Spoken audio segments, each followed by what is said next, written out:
New haircut. This is it.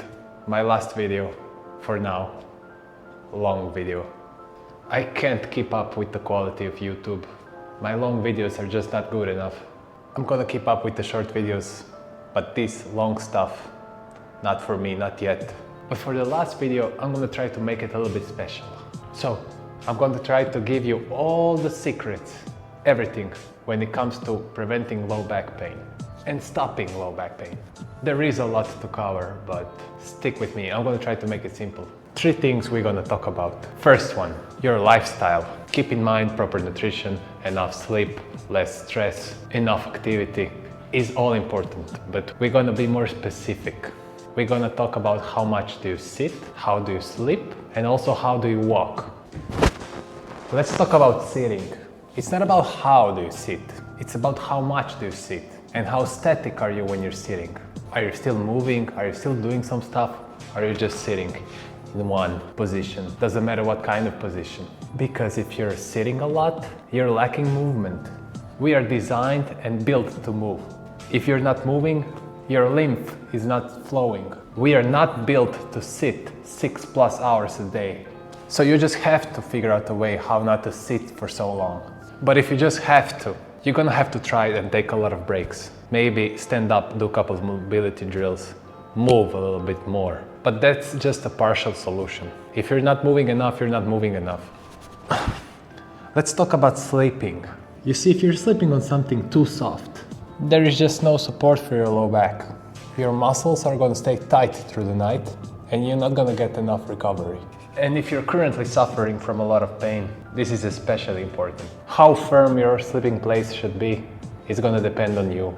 Some things are going to depend on your anatomy, on your weight. We are not all the same, so keep your mind open. And last important thing is, how do you walk? What do you mean, how do you walk? Isn't all walking good for your low back? Not really, because if you're very stiff, especially in your hips, you could have even more pain after you walked than before. Also, if your feet are pointing out when walking, you're putting a lot of extra pressure on your spine. When walking, your body and your hips should rotate in the same direction. If your feet are pointing out too much, then your body is rotating into an opposite side. These opposing forces put a lot of pressure on your low back. Okay, so now when we covered the basics, let's move on to the stuff that's gonna make your low back bulletproof. You need to strengthen the support of your spine. That's all you have to do.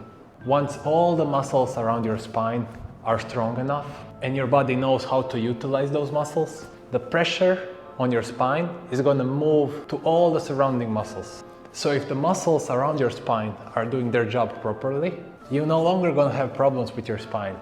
Now, if you're currently suffering from low back pain, this is a process and it's going to take time. You're going to see first results in first 2 weeks, because as soon as you start exercising those surrounding muscles, some water retention is going to happen and those muscles are going to get slightly bigger. Plus, as soon as you start using those muscles, your body will already start to adjust the way it moves and you're going to feel a lot of relief really quickly. And now I'm going to show you the basics of what you have to do to strengthen all the muscles around your spine. Hyperextension bench is all you need. There's a lot of other equipment you could use, but this one is going to make your life a lot more simple. Once you start strengthening your low back, you're also going to try to focus a little bit more on your mobility.